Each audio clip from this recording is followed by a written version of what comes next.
empezar el programa número 1 para todos los latinos en los Estados Unidos y para el mundo.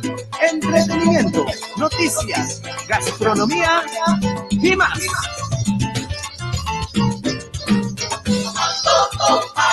Cocinando, regalos y premios, sorpresas, tú tienes que estar atento a Marily. De Magazine, ya comienza y está aquí, Cocinando con Marily. Y no se olviden sintonizar el programa número 1 de la televisión digital para todos los latinos en el mundo, Cocinando con Marily. ¡Llévala!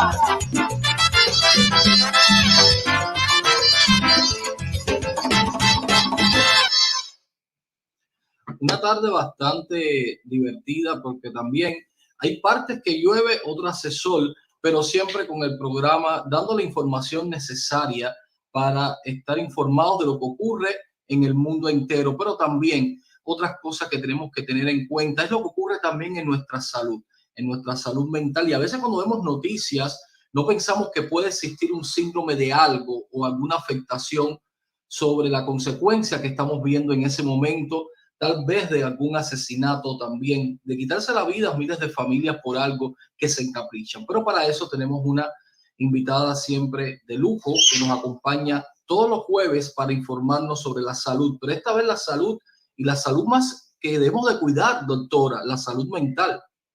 Exactamente, buenas tardes, qué gusto estar contigo.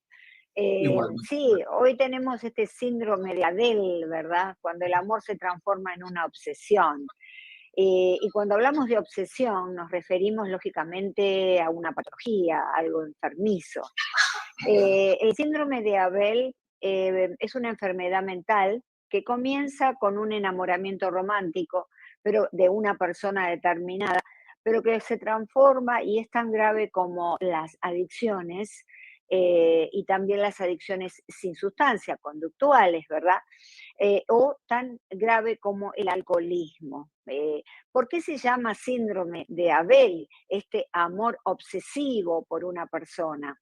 Bueno, el famoso escritor Víctor Hugo, allá por 1852, escribió Los Miserables y luego toda una serie de libros tan fabulosos. Es decir, que un gran escritor de muy buena clase económica social, tuvo varios hijos y una de esas hijas era Adele.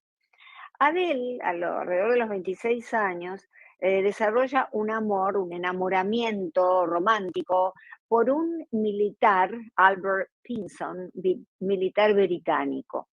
Ese enamoramiento se transforma rápidamente en una obsesión.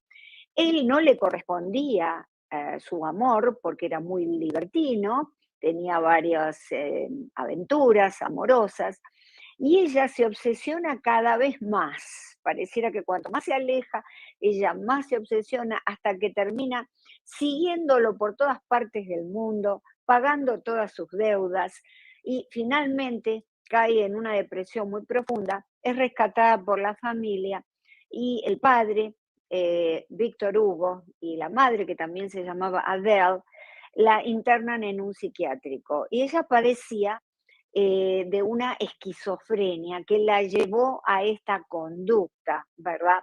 Y que por otro lado tenía antecedentes familiares. El hermano de Víctor Hugo también había tenido una esquizofrenia, lo cual tiene una pata, este síndrome, en la genética. Ahora bien, ya el síndrome de Abel, ya unido a una esquizofrenia, se corresponde a lo que en psiquiatría, en los manuales de clasificación de enfermedades y estadísticas, se llama erotomanía, psicosis delirante o delirio psicótico. La erotomanía de Clarenbourg, que la estudió allá también por la misma época de Víctor Hugo. Entonces hay una primaria y una secundaria. La primaria, en la erotomanía primaria, es el síndrome de Abel, pero sin ningún tipo de comorbilidad. No tiene una enfermedad asociada psiquiátrica. Por lo tanto, se puede realmente tratar y puede tener un buen curso, un buen pronóstico. Ahora, en la erotomanía secundaria ya estamos de pleno en este cuadro, en este cuento de la historia de Víctor Hugo, de la hija Adele. ¿Por qué? Porque hay comorbilidades, enfermedades psiquiátricas asociadas, como la depresión mayor, la esquizofrenia, el trastorno bipolar, el trastorno esquizoafectivo, que es una mezcla de esquizofrenia con cambios afectivos, ¿verdad? Y está también asociada a delirios, el delirio de grandiosidad, el celotípico, el persecutorio. Va a decir que es una gran gama. También tiene que ver de alguna manera con rasgos de personalidad obsesivo-compulsivos. No con el TOC, que es el trastorno obsesivo-compulsivo como enfermedad mental, sino con el trastorno obsesivo-compulsivo de la personalidad, que son rasgos y ya no es una enfermedad mental. De modo que, ¿cuáles son los síntomas? Atención, porque a lo mejor tenemos una hija, nosotros mismas, alguien que está transcurriendo por esto, y nosotros le decimos, bueno, es un mal de amores. Esto es algo más. Hay una obsesión por el ser amado, un alejamiento absoluto y una gran indiferencia por la escena social, por salir, por los amigos, por frecuentar. Hay una persecución de esa persona. También hay síntomas de depresión, pensamiento suicida. Si no estoy con él, no estoy con nadie. O lo chantajea. Si no estás conmigo, porque generalmente es de mujeres, por eso hablamos que el objeto de amor es un hombre. Entonces, las mujeres padecemos con más facilidad este síndrome. Chantajean al ser amado y le dicen, bueno, me voy a suicidar si no estás conmigo, o voy a matar a alguien en tu familia o a ti mismo. Y otra cosa increíble, tienen rechazo al sexo, aversión al sexo, porque están toda su energía en ese ser amado. Es como un bucle en el que no pueden salir. Las causas, ¿cuáles son? Atención, papás. En los hombres, en casos de hombres que hay, y que son ya mucho más violentos y acosadores que este síndrome en las mujeres, hay generalmente una madre muy autoritaria, una madre prepotente. En las mujeres hay falta de amor parental, familia disfuncional, baja autoestima, y generalmente las mujeres son tímidas, son introvertidas y además tienen muy poca experiencia sexual. Esto es a grandes rasgos el síndrome que hoy nos ocupa, Ahmed.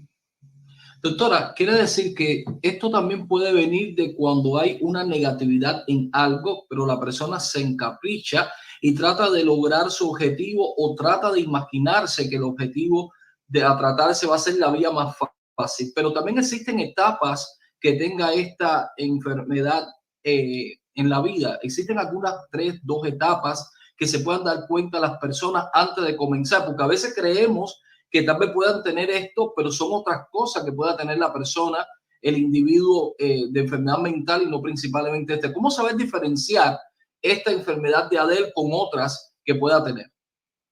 Bueno, primero porque el objeto de obsesión es una persona en la cual la mujer, la niña, la adolescente se manifiesta que está amando a esa persona, ¿verdad?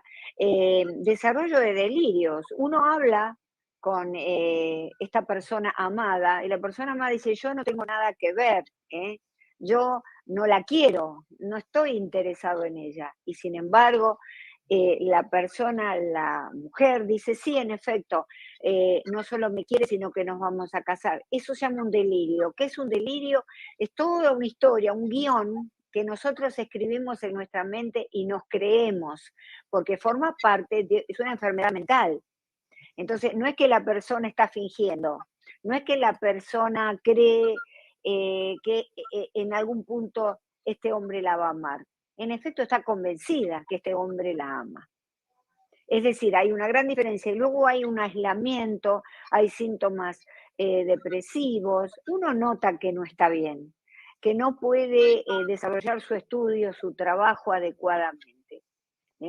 Entonces, es interesante que cuando vemos este cambio, al principio, lo que tú llamabas de la primera etapa, puede tener una buena resolución. Pero claro, hay que saber si es una erotomanía, como también se llama, de primaria o secundaria. Claro, si es primaria, la vamos a poder resolver con más facilidad. Ahora, si es secundaria, tiene curso crónico y necesita más medicación, mucha más terapia.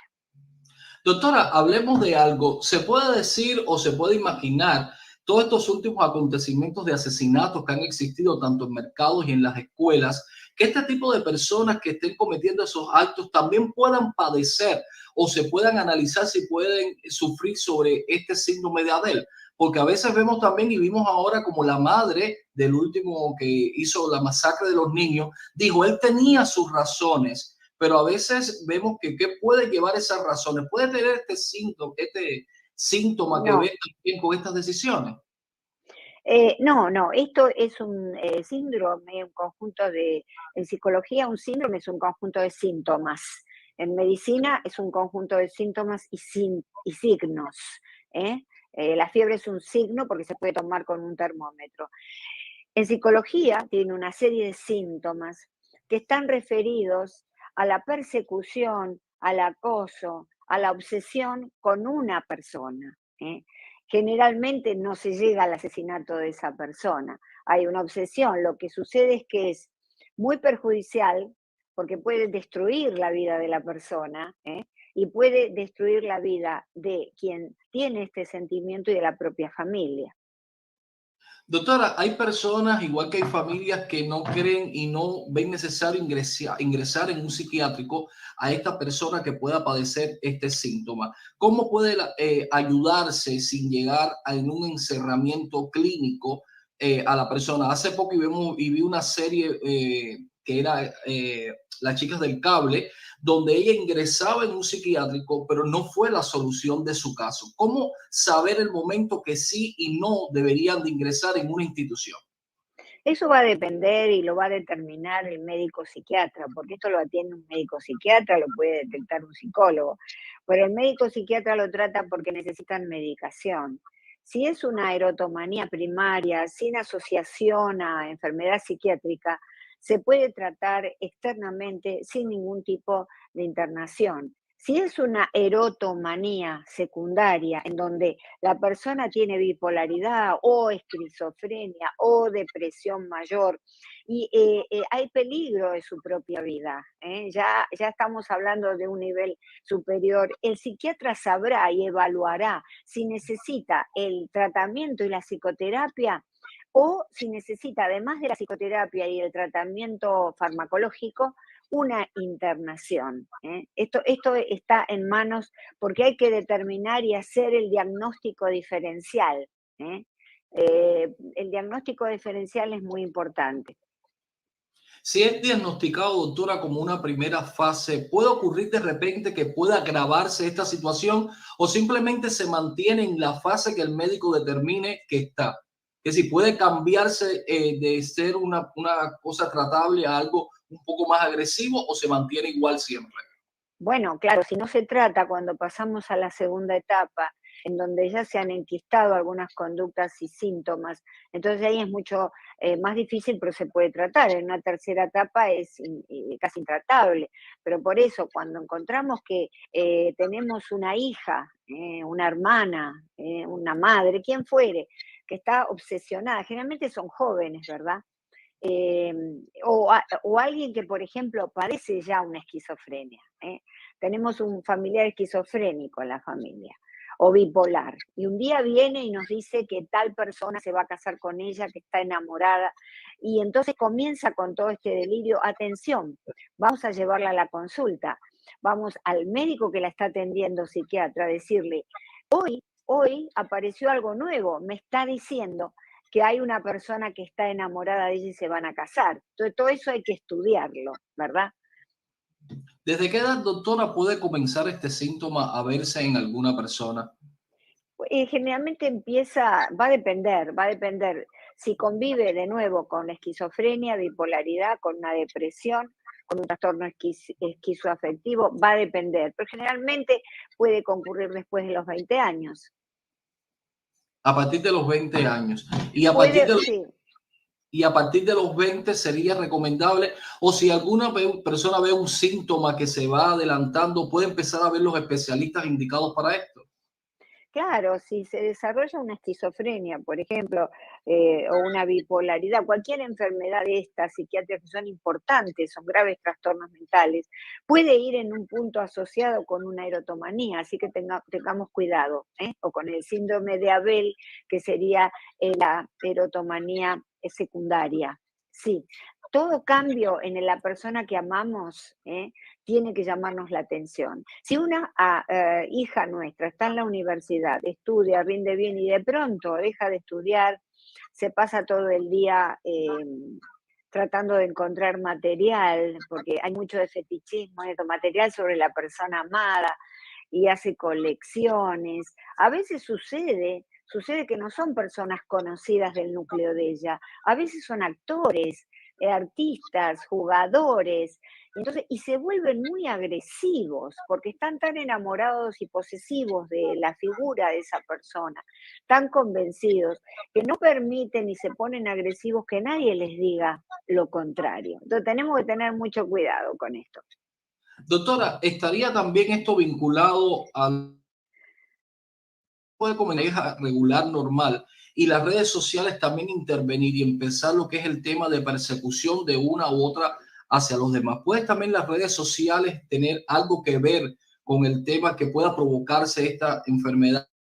Bueno, no estamos ya ahora en la época de Víctor Hugo, de modo que con las redes sociales, una mujer, una joven, un hombre, que sabemos que es el mínimo porcentaje, que esté realmente padeciendo de este síndrome, tiene la oportunidad privilegiada de acosar a la persona, de mandarle mensajes, de no dejarlo en paz, de llamar constantemente. Sí, sin duda. Entonces ahí hay que prestar mucha atención. Este tipo de conductas, que la vemos mucho en las películas, ¿verdad? Las mujeres la verán en LMN, que son series que se ven en televisión americana, transitan el ámbito policial, el ámbito casi delictivo, piden generalmente acciones de restricción para evitar que van a la policía y dicen, me está persiguiendo, ¿verdad? Entonces necesito una orden de restricción para que no se acerque a mí. Pero lo que sucede es que estas personas están enfermas. Entonces, es la familia la encargada de mostrar que conocen el tema, por eso atención, qué importante la salud mental, ¿verdad? Qué importante la formación, porque si no tenemos mucha información de lo que pasa y no tenemos formación, los papás formarnos acerca de esto para poder detectarlo a tiempo. Eso le iba a decir, doctor. A veces nos preocupamos mucho por el asma, por la presión arterial, pero también nos despreocupamos con la salud mental. Hace poco vimos en las redes sociales también un niño muy pequeño, apenas de 8 años, que la mamá le decía, ¿qué vas a hacer cuando sea grande? Y él decía, matar a todos menos a mi familia. Y esto despertó una gran preocupación, porque entonces, ¿qué Sin tipo duda. de salud mental el niño iba a tener? ¿Cómo se puede trabajar en los niños que están creciendo también? Porque a veces el fruto viene desde chiquitico y la sociedad y la depresión también. A veces muchos padres trabajan todos los días y los niños se sienten desatendidos, caen en una depresión y pueden tener este síntoma después. Pero por supuesto hay que tener mucho cuidado. Esta es una época en donde no hay padres, en donde los padres que están quieren ser amigos de los hijos, no hay padres con autoridad, no hay límites. Fíjate que en todos lados hay límites, para cruzar una calle, para todo tenemos límites, menos en la familia, parece que el niño puede hacer lo que quiere y si nosotros estamos afuera trabajando, lo compensamos con regalos y cosas materiales, videojuegos, y entonces estamos creando la prescripción perfecta para la enfermedad mental y para este tipo de temas. Toda vez que un niño, no sé, de 8 años, como tú mencionabas, nos habla de que va a matar, hay algo allí que habría que estudiar desde una visión sistémica, es decir, de todo el sistema de la familia. ¿Qué está pasando? Para poder separar y poder decir, este niño, porque mira lo que sucede. La genética, desde ya que es importante. Hay personas que tienen o traen genéticamente inclinaciones a la agresión. Existe lo Sí. que se llama y se ha descubierto el gen guerrero. Entonces existe esta predisposición. Pero existe algo más importante, que es la epigenética. Epi por encima y genética. Por encima de la genética, ¿qué es la epigenética? El ambiente. Y hoy se descubre, ¿verdad? Las neurociencias descubren, la psicología, que la epigenética, el ambiente, puede encender o apagar algunos genes, la expresión de algunos genes. Es decir, que en un ambiente de armonía, de amor, en donde el niño se siente incluido, respetado, escuchado, ahí ese gen que pueda tener de la agresión se apaga, la expresión de ese gen se apaga. Qué importante que se descubre ahora esto de la epigenética, cómo el medio ambiente puede exaltar, de golpe, disparar una enfermedad mental o acallarla.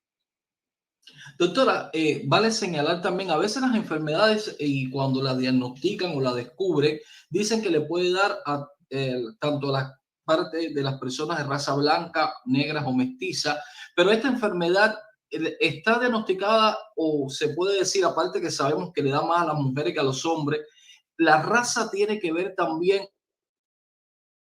la clase de vida, porque a veces piensan que esto solamente le dan a la clase media y baja, pero también le No, da a las no. personas de buen recurso, porque recordemos a Cristina Zagaletti, la Ah, ex sí. presentadora, que dijo que ella no sabía que mientras trabajaba tenía un gran problema mental su hijo en su casa y después tuvo Sí, que trabajar. sí, tal cual, sí, sí, sí. Ah, no, es todas las clases sociales. Por otro lado, hoy en día estamos emparejados, porque antes existían diferencias, las clases muy bajas luchaban por el dinero y salían a trabajar, padre y madre. Pero las clases pudientes, la mujer se quedaba en la casa. Entonces había un poco más de contención de los hijos. Hoy clase baja y clase muy alta, estamos emparejados ¿en qué? En que no hay padres en el hogar, por razones económicas, sin duda, ¿no? Y no estamos favoreciendo la pobreza, ni mucho menos, pero sí el término medio. Si hay, digamos, uno tiene que trabajar más que el otro. ¿eh? Hay uno que tiene que hacerse cargo de los hijos. Generalmente debe ser la madre, pero bueno, supongamos, puede ser el padre. ¿eh? Y no dejarlo en manos de las nanis o en manos de las abuelas que ya están cansadas, ¿verdad? Y le quitan al niño la posibilidad de disfrutar de su abuela. Porque si Así la es. abuela es la madre, ¿quién es la abuela? Es decir, que tenemos que tener cuidado con lo que hacemos. Y decirle a las mujeres jóvenes, si me caso con alguien y tengo que trabajar a la par, no tengamos hijos. Vamos a tenerlos cuando uno de los dos puede quedarse los primeros años, que son 5 a 6 años, pero vamos a decir 5 años con ese niño. Trabajando un part-time, por supuesto.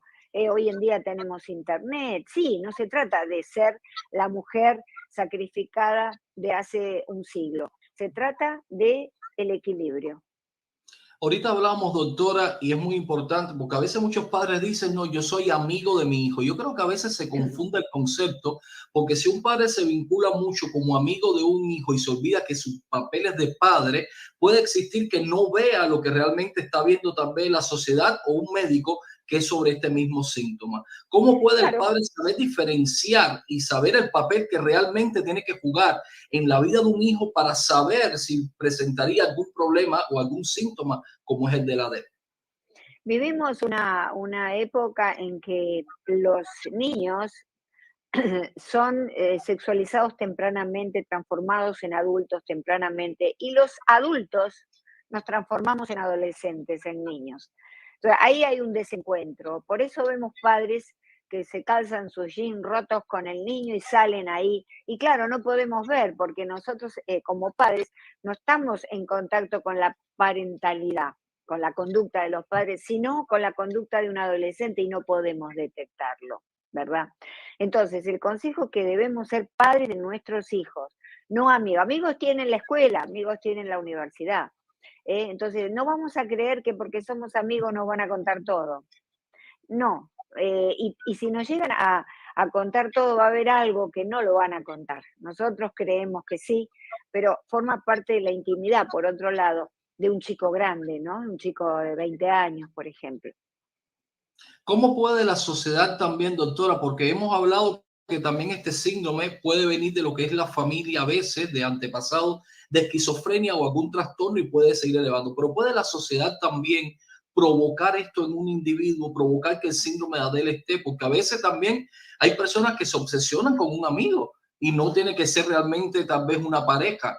¿Cómo se puede? Y lo vimos hace poco porque vimos como un amigo de un ministro de República Dominicana fue asesinado, lo mató su propio amigo porque se obsesionó con él por el cargo que tenía y porque tenía que ayudarlo.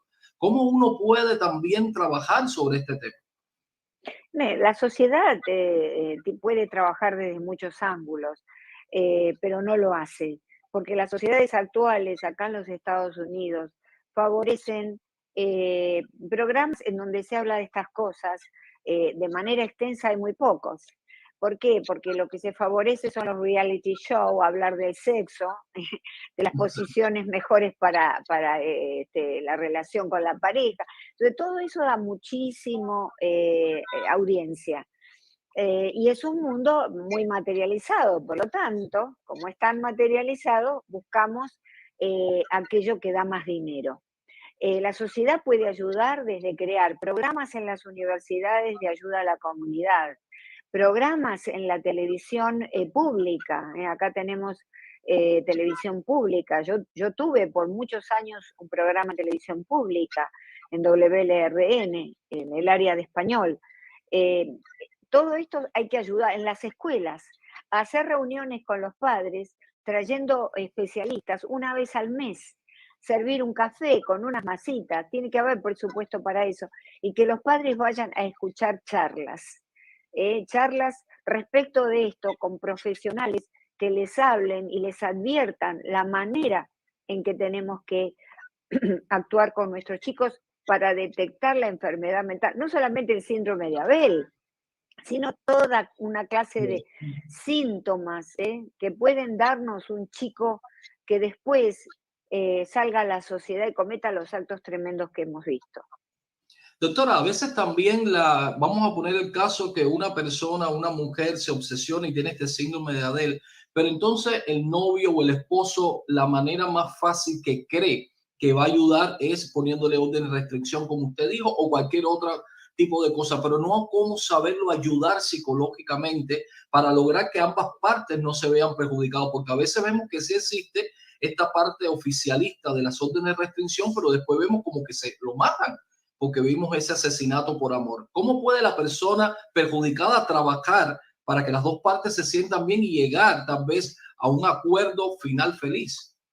Bueno, sin duda la orden de restricción es una defensa para consigo mismo, con la propia familia, pero al mismo tiempo hablar con la policía, con la persona que nos atiende, o pedir hablar con alguien superior y de alguna manera sugerir un tratamiento psicológico, explicarle no solamente el miedo mío que yo tengo, ¿no? A que pase algo, sino que esta persona puede estar padeciendo algún tipo de enfermedad grave mental, entonces que lo pasen a un médico psiquiatra, que puedan de alguna manera controlarlo, porque eso en definitiva va a redundar en beneficio propio.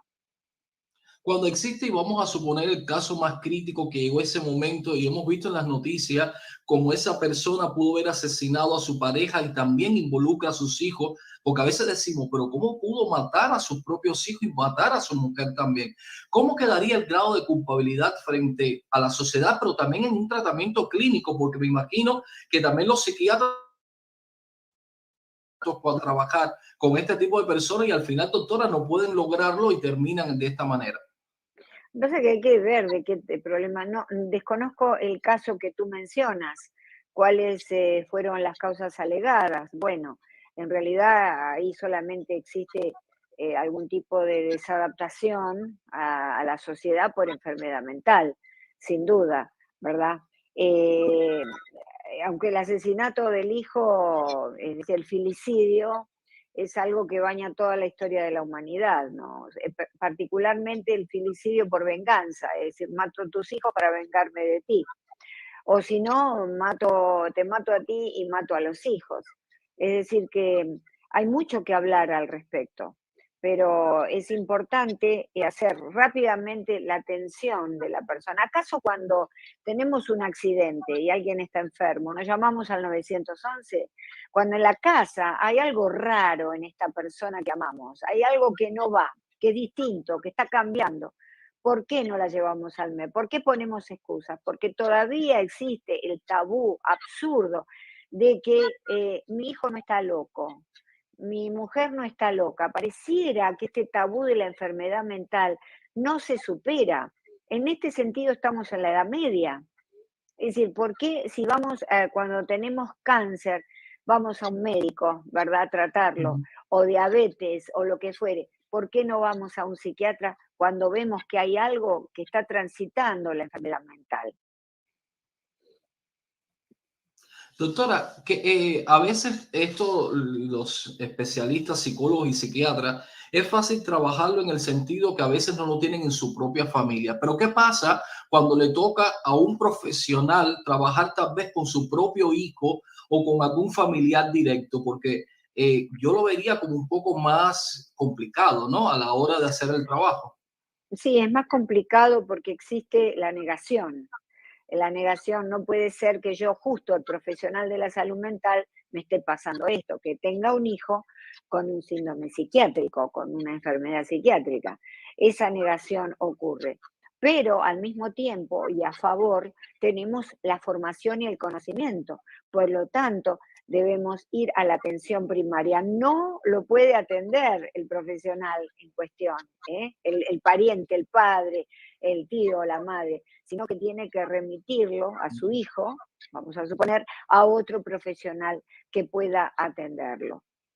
Bastante difícil, doctora. Aquí nos dice la producción que tendrá que traer otra segunda parte de este tema tan importante, porque a veces, como usted dice, ocurre también en el mundo, pero en el mundo que a veces vemos que se ríen en la televisión como un actor, un cantante, y cuando se despide tiene ese gran problema en el escenario o en su casa, y a veces uno no lo sabe. Y cómo trabajarlo frente a una sociedad que a veces discrimina, porque a veces lo que ocurre también, doctora, es que la misma sociedad o ayudar lo que hace es poner más el pie de ese logo, algo tan triste como es tal vez ya lo que hemos venido conversando. Gracias, doctora. Le esperamos nuevamente aquí en el programa y los temas fundamentales que es sobre la mente, la mentalidad, ¿no? Cómo saber manejarnos nuestra mente, que es muy, yo creo que es hasta lo más grande que el corazón, a veces la salud mental. Bueno, sí, sin duda. Yo creo que la sanidad de la población es muy importante y todos los que tenemos alguna voz, humildemente tenemos que elevarla, ¿eh? Y por eso agradezco al espacio de Marilyn, Bilia, aquí los jueves, para poder hablar de estas cosas y ayudar a las personas y que hagan preguntas también para poder contestar todas las inquietudes de la audiencia, Ahmed. Muchas Así gracias. mismo, doctora. Gracias, cuídese mucho y no se moje. Sé que está lloviendo bastante en Miami. Sí, muchas gracias. Un abrazo. Cuídese, bye. Bye.